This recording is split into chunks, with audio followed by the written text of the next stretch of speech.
Hello അസ്സലാമലൈക്കും. എല്ലാവർക്കും സുഖമാണല്ലോ. ഇന്നാണ് നാട്ടിൽ ബറാത്തിൻ്റെ നോമ്പല്ലേ. നമ്മളെ നോമ്പ് ഇന്നലെ കഴിഞ്ഞു. അപ്പോൾ ഇന്നലത്തെ എൻ്റെ കുറച്ച് കാര്യങ്ങളെല്ലാം ഒന്ന് കാണാം.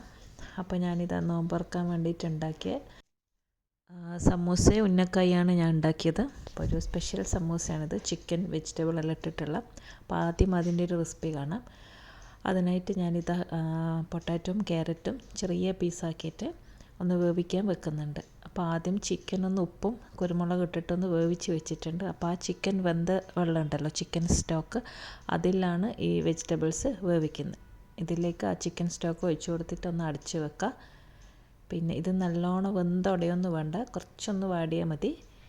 എന്നിട്ട് ആ വെന്തതിന് ശേഷം ആ വെജിറ്റബിൾസ് കോരി മാറ്റി വെക്കുക. എന്നിട്ട് ഈ സെയിം പാനിലോട്ട് തന്നെ കുറച്ച് ഓയിൽ ഒഴിച്ച് കൊടുക്കുക. ഇനി അതിലേക്ക് 2 ഉള്ളി ചെറുതായിട്ട് ചോപ്പ് ചെയ്തതും, പിന്നെ 3 പച്ചമുളകും, പിന്നെ അതൊന്ന് വാടി വരുന്ന സമയത്ത് 1 ടീസ്പൂൺ ഇഞ്ചി വെളുത്തുള്ളി പേസ്റ്റ് ഇട്ടിട്ട് ഒന്ന് വഴറ്റി കൊടുക്കുക.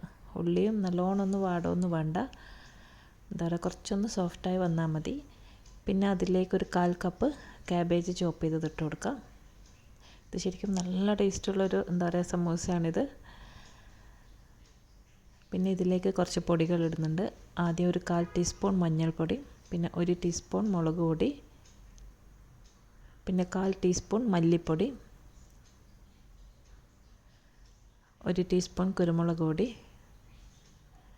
പിന്നെ ഒരു 1/4 ടീസ്പൂൺ ക്യൂമിൻ പൗഡർ, ചെറിയ ജീരകം പൊടിച്ചതുണ്ടല്ലോ, അതും കൂടി ഇട്ടിട്ട് അതിൻ്റെ എല്ലാം ഒരു പച്ചമണം മാറുന്നവരെ നല്ലോണം ഒന്ന് വഴറ്റി കൊടുക്കാം. പിന്നെ ഇതിലേക്ക് ആവശ്യത്തിനുള്ള ഉപ്പിട്ട് കൊടുക്കാം.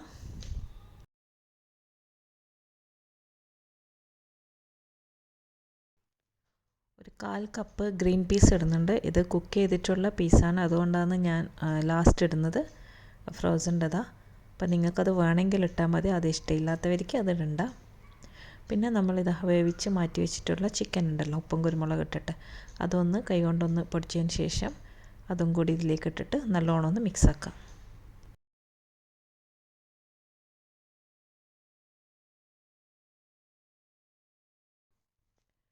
പിന്നെ ഒരു 1/2 കപ്പ് ക്യാപ്സിക്കം ഇടുന്നുണ്ട്. അത് നിങ്ങളുടെ അടുത്ത് ഏത് കളറാണ് ഉള്ള അത് ഇട്ടാൽ മതി. അങ്ങനെ അതും കൂടി ഇട്ടിട്ട് പിന്നെ ലാസ്റ്റ് ഒരു പിഞ്ച് കസൂരി മേത്തി ഉണ്ടല്ലോ, അതും മേലെ ഒന്ന് ഇട്ട് കൊടുക്കുക.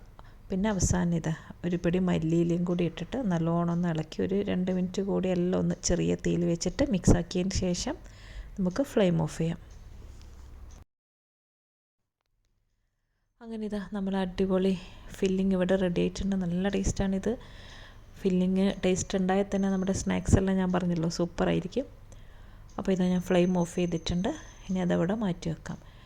പിന്നെ സമൂസ ഷീറ്റ് എടുക്കുക, സമൂസ ഫോൾഡ് ചെയ്യുക, അതെല്ലാം പിന്നെ എല്ലാവർക്കും അറിയാമല്ലോ. ശരിക്കും ഞാനിത് കുറേ വീഡിയോ കണ്ടിട്ടാണ് ഞാനൊരു പെർഫെക്റ്റായിട്ട്, ഇപ്പോഴും എനിക്ക് സമൂസ അത് ഫോൾഡ് ചെയ്യാൻ എനിക്കറിയില്ല. ഞാനിത് കുറേ വീഡിയോസ് എല്ലാം കണ്ട് അങ്ങനെ ഏറ്റവും ഈസി ആയിട്ടുള്ളൊരു ഇത് നോക്കിയിട്ടാണ് ഉണ്ടാക്കുന്നത്.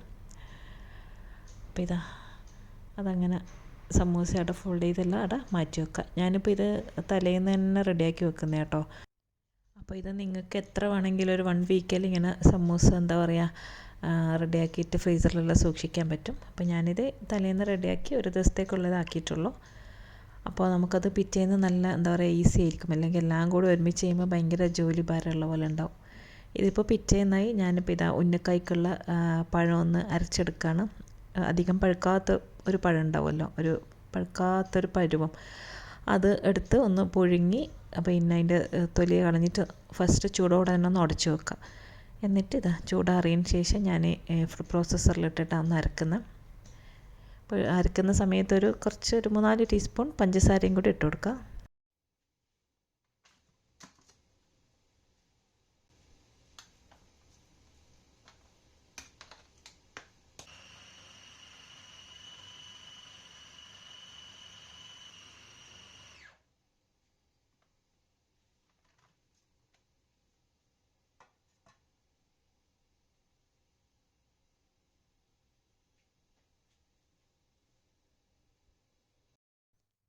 പഴം നല്ലോണം അരഞ്ഞിട്ടുണ്ട്. ശരിക്കും ഇത് പഴം നല്ലതായി ഒന്ന് അരഞ്ഞ് ആ ഒരു പെർഫെക്റ്റായിട്ട് കിട്ടിയാൽ തന്നെ ഉന്നക്കായി ഉരുട്ടാനും ഉണ്ടാക്കാനും നമുക്ക് നല്ല ഇൻട്രസ്റ്റ് ആയിരിക്കും. പിന്നെ ഉന്നക്കായ ഉണ്ടാക്കണമെന്ന് വിചാരിച്ചതല്ല, ഞാൻ ഒരു സ്നാക്ക് മാത്രം മതി എന്നതിന് വിചാരിച്ച. പിന്നെ പഴം കണ്ടപ്പോൾ പിന്നെ എനിക്ക് ഉന്നക്കായ് ഭയങ്കര ഇഷ്ടമാണ് കേട്ടോ. ഉന്നക്കായ് വിട്ടിട്ടൊരു കളിയില്ല. അപ്പോൾ എത്ര സ്നാക്സ് കൊണ്ടുവച്ചാലും ഉന്നക്കായ് ഉണ്ടെങ്കിൽ ഞാൻ ആദ്യം അതേ എടുക്കും. പിന്നെ പുറത്തുനിന്നൊന്നും സ്നാക്സ് എനിക്ക് വാങ്ങുന്നൊന്നും വലിയ അത്ര ഇഷ്ടമല്ല. അപ്പോൾ ഇതാ അങ്ങനെ ആ പഴം കണ്ടപ്പോൾ ഞാൻ വിചാരിച്ചു എന്തായാലും അതും കൂടി ഉണ്ടാക്കാം. അങ്ങനെ പഴം ആട അരച്ച് വെച്ചിട്ടുണ്ട്. ഇനിയിപ്പോൾ ഇതാ റൂട്ടിൻ്റെ അരി ആട അരച്ച് വെച്ചിട്ടുണ്ട്. ഇനി അതൊന്ന് കുഴച്ചിട്ടൊന്ന് മിക്സ് ആക്കുക. നോമ്പ് തുറക്കുമ്പോൾ എപ്പോഴും റൊട്ടി, നെയ്ച്ചോറ് അങ്ങനത്തെ എല്ലാം ആയിരിക്കും. അപ്പോൾ അല്ലാത്ത ദിവസം എപ്പോഴും ചപ്പാത്തി തന്നെ. അപ്പോൾ റൊട്ടി ഞാൻ അരക്കുന്ന സമയത്ത് ഒരു 2-3 ദിവസത്തേക്കുള്ളതെല്ലാം അരച്ച് വെക്കും. കാരണം കുറച്ച് നല്ല പണിയാണ്, എനിക്കങ്ങനെ പണിയായിട്ട് തോന്നുക കേട്ടോ. വലിയ ചെമ്പെടുത്ത് കുഴക്കുക, എന്താ പറയുക, മിക്സി കഴുകുക, അതെല്ലാം വലിയൊരു ഭാരം പോലെ ഉണ്ടാവും. അപ്പോൾ ഞാൻ അരക്കുന്ന സമയത്ത് 2-3 ദിവസത്തേക്ക് ഒരുമിച്ചിട്ടാട അരച്ചിട്ട് വെക്കും. ചിലപ്പോൾ ഇങ്ങനെ കൈയൊന്ന് എന്താ പറയുക, കൈ തൊടാണ്ട് നമ്മളിങ്ങനെ ഒരു സ്പൂൺ വെച്ചിട്ട് കുഴച്ച് കഴിഞ്ഞാൽ അങ്ങനെ വെടുക്കായി പോകുന്നില്ല. ഇനിയിപ്പോൾ ഇത് അരി അരച്ച് അതിൽ അമ്മീസ് പൊടി ഒന്ന് മിക്സ് ചെയ്ത് ഒന്ന് കുഴച്ചിട്ടെല്ലാം അട മാറ്റി വെക്കുന്നുണ്ട്. അപ്പോൾ കുറച്ച് ഇപ്പോഴത്തേക്കുള്ളത് എടുത്തിട്ട് ചൂടും, ബാക്കിയുള്ളത് ഞാൻ കവർ ചെയ്ത് ഫ്രിഡ്ജിൽ വെക്കും.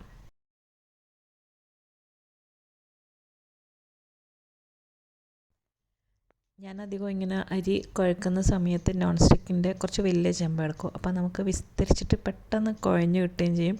പിന്നെ ഈ അടിയിലൊന്നും ഇങ്ങനെ അധികം പിടിക്കില്ല. അല്ലെങ്കിൽ നമ്മൾ ഈ അരി കുഴച്ചിട്ടുള്ള ചെമ്പ് കഴുകാൻ നല്ല പണിയായിരിക്കുമല്ലോ. ഇതാകുമ്പോൾ എല്ലാം പെട്ടെന്ന് വിട്ട് വരികയും ചെയ്യും. അപ്പോൾ എനിക്ക് ഭയങ്കര ഈസി ആയിട്ട് തോന്നും. അപ്പോൾ ഇതാ കുഴച്ചിട്ട് ഞാനിങ്ങനെ 2 പാത്രത്തിലാക്കിയിട്ട് വെക്കുന്നുണ്ട്. ചില ആൾക്കാരെല്ലാം ഇങ്ങനെ വെറും പൊടി മാത്രം കുഴച്ചിട്ട് ഉണ്ടാക്കും. ചൂടുവെള്ളത്തിൽ അമ്മീസ് അരിപ്പൊടി, ഏതെങ്കിലും ഒരു അരിപ്പൊടി എടുത്തിട്ട്. പക്ഷേ എനിക്ക് അമ്മീസ് തന്നെ വേണം കേട്ടോ. പിന്നെ ഞാനങ്ങനെ ചെയ്യില്ല. എനിക്ക് കുറച്ച് അരി നല്ല തിളച്ച വെള്ളത്തിൽ അരി ഒന്ന് സോക്ക് ചെയ്ത് അത് അരച്ചതിന് ശേഷം അതിലേക്ക് പൊടി കൂട്ടി കുഴച്ചിട്ടാണ് ഞാനിങ്ങനെ പത്തിലുണ്ടാക്കുക. അപ്പോഴാണ് ആ ഒരു കറക്റ്റ് ടേസ്റ്റ് കിട്ടും. എനിക്കതാണ് ഇഷ്ടം. അല്ലെങ്കിൽ ഒരു പൊടിൻ്റെ ഒരു കുത്ത് പോലെയോ അല്ലെങ്കിൽ ഒരു എന്താ പറയുക, വിട്ട് വരുന്ന പോലെ ഒരു വിണ്ട് കീറുക എന്നൊക്കെ പറയില്ലേ, അതുപോലെയെല്ലാം തോന്നും എൻ്റെ റൊട്ടി. പക്ഷേ ഇങ്ങനെ ആകുമ്പോൾ നല്ല അടിപൊളിയായിരിക്കും, നല്ല സ്മൂത്ത്, നല്ല സോഫ്റ്റ് ആയിട്ടുണ്ടാവും. കഴിക്കാനും നല്ല ടേസ്റ്റ് ആയിരിക്കും. അപ്പോൾ എന്തായാലും നമ്മൾ ഉണ്ടാക്കുമ്പോൾ കുറച്ച് നല്ല ടേസ്റ്റിൽ തന്നെ ഉണ്ടാക്കും. ഇനി ഇതാ ബാക്കിയുള്ള അരിപ്പൊടി ഞാൻ പാത്രത്തിലോട്ട് മാറ്റുന്നുണ്ട്.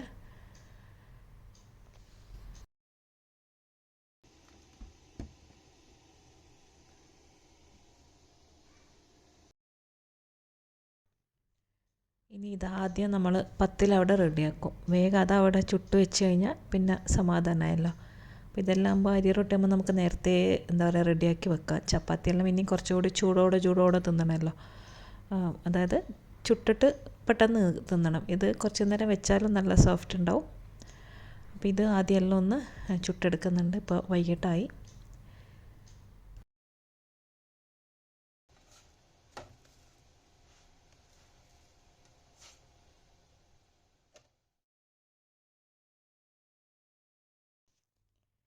ഇനിയിപ്പോൾ ഇതാ ഉന്നക്കായൻ്റെ പണ്ടം റെഡിയാക്കുന്നുണ്ട്. ഉന്നക്കായൻ്റെ ഫില്ലിങ്, അതിന് വേണ്ടിയിട്ട് ഞാനൊരു 4 മുട്ട എടുത്തിട്ടുണ്ട്.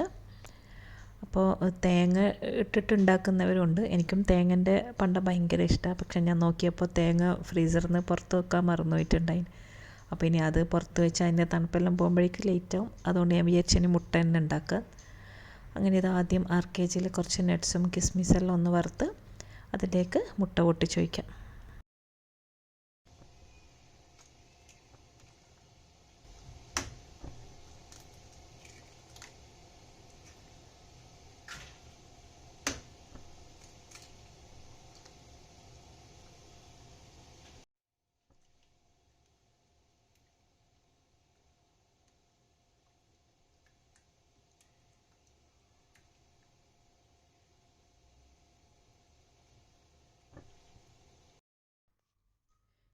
ഇനി ഇതിലേക്ക് പഞ്ചസാര ഇട്ട് കൊടുക്കാം. ഞാനിപ്പോൾ ഒരു 4-5 ടേബിൾ സ്പൂൺ പഞ്ചസാര ഇടുന്നുണ്ട്. ശരിക്കും നല്ല മധുരം വേണം കേട്ടോ. മുട്ടയും കൂടി ആയതുകൊണ്ട് തന്നെ എന്താ പറയുക, ഇനി ആ പഴത്തിലെല്ലാം വെച്ചിട്ട് നമ്മൾ ഉരുട്ടിയെടുക്കുന്നില്ല. അപ്പോൾ എല്ലാം കൂടി ഒന്ന് മിക്സ് ആകുമ്പോൾ നല്ല മധുരം ഉണ്ടെങ്കിൽ കഴിക്കാനും നല്ല ടേസ്റ്റ് ഉണ്ടാവും. അപ്പോൾ എനിക്കെല്ലാം കുറച്ച് നല്ല മധുരത്തിൽ കിട്ടണം. അതുകൊണ്ട് നിങ്ങൾക്കത് ആവശ്യത്തിനുള്ള മധുരം ഇട്ട് കൊടുക്കാം. പിന്നെ അതിലേക്ക് ഒരു 1/2 ടീസ്പൂൺ ഏലക്കായ് പൊടിച്ചതും കൂടി ഇട്ടിട്ടുണ്ട്. എന്നിട്ട് ഇതാ ചെറിയ തീയിൽ എല്ലാം ഒന്ന് നല്ലോണം ഒന്ന് ഡ്രൈ ആക്കി എടുക്കാം മുട്ട. അപ്പോൾ ഇതാ മുട്ടൻ്റെ ഫില്ലിംഗ് ഇവിടെ റെഡി ആയിട്ടുണ്ട്. ഇനി നമുക്കതവിടെ മാറ്റി വെക്കാം. ഫ്ലെയിം ഓഫ് ചെയ്യാം.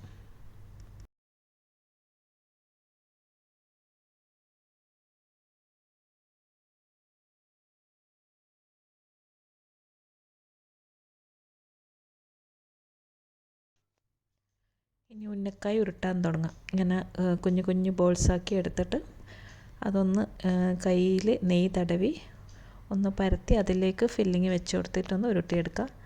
അപ്പോൾ ഞാനിത് ക്യാമറ കുറച്ചങ്ങോട്ട് മാറിപ്പോയത് ഞാൻ അറിഞ്ഞിട്ടുണ്ടായിരുന്നില്ല. അതുകൊണ്ട് തന്നെ ഉരുട്ടുന്നത് കറക്റ്റ് കിട്ടിയിട്ടില്ലേനും അത് പിന്നെ ഞാൻ കാണുന്നത്. പിന്നെ നമുക്കിഷ്ടമുള്ള ഫില്ലിങ് വെച്ച് കൊടുക്കുക. അധികം കുത്തി നിറക്കാനും പാടില്ല, കുറച്ചും ആവരുത്. എന്നിട്ടൊന്ന് ഉരുട്ടിയെടുക്കുക. ശരിക്കും ഉന്നക്കായ്ക്കൊരു കറക്റ്റ് ഷേപ്പെല്ലാം ഉണ്ടാവും, ആ രണ്ട് സൈഡും ഒരു കോൺ പോലെ ആയിട്ട്. പക്ഷേ എൻ്റെത് അത്ര വലിയ ഷേപ്പൊന്നും ഉണ്ടാവില്ല. നമുക്കിഷ്ടമുള്ള പോലെ അങ്ങ് ഉരുട്ടിയെടുക്കാവുന്നതേ ഉള്ളൂ. അങ്ങനെ ഇതാ ഉന്നക്കായ് ഞാനിതാ റെഡിയാക്കുന്നുണ്ട്.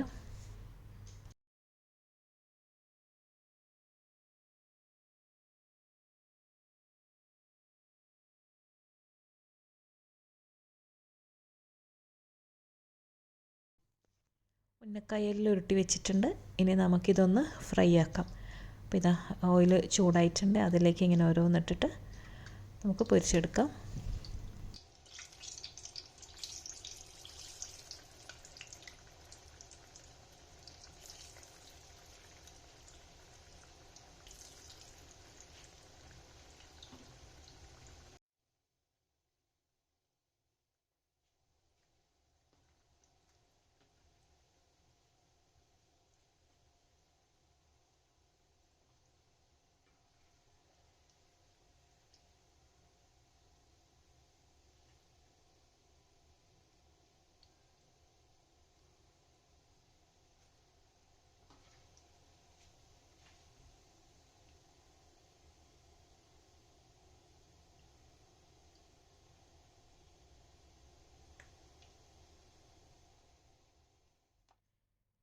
ഇനിയിപ്പോൾ ഇതാ സമൂസയും കൂടി ഇതേപോലെ ഫ്രൈ ആക്കി എടുക്കുന്നുണ്ട്. ശരിക്കും സമൂസ ലാസ്റ്റ് ഫ്രൈ ആക്കി കഴിഞ്ഞാൽ നമുക്ക് ആ ഒരു ക്രിസ്പി ആയിട്ട് അങ്ങനെ തന്നെ നിൽക്കും.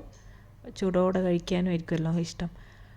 അപ്പോൾ അതുകൊണ്ട് ഇതാ അത് ലാസ്റ്റ് ഫ്രൈ ആക്കുന്നുണ്ട്.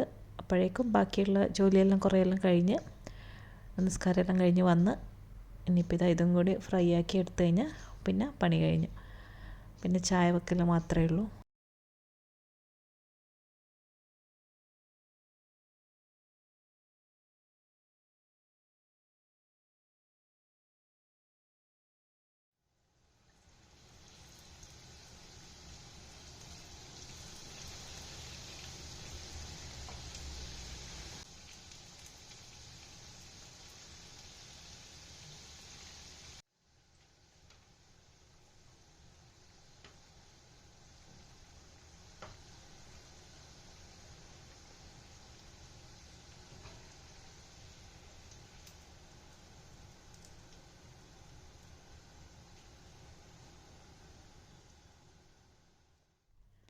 അപ്പോൾ ഇതാ ബാങ്കിൻ്റെ ടൈമായി, എല്ലാം സെറ്റായിട്ടുണ്ട്.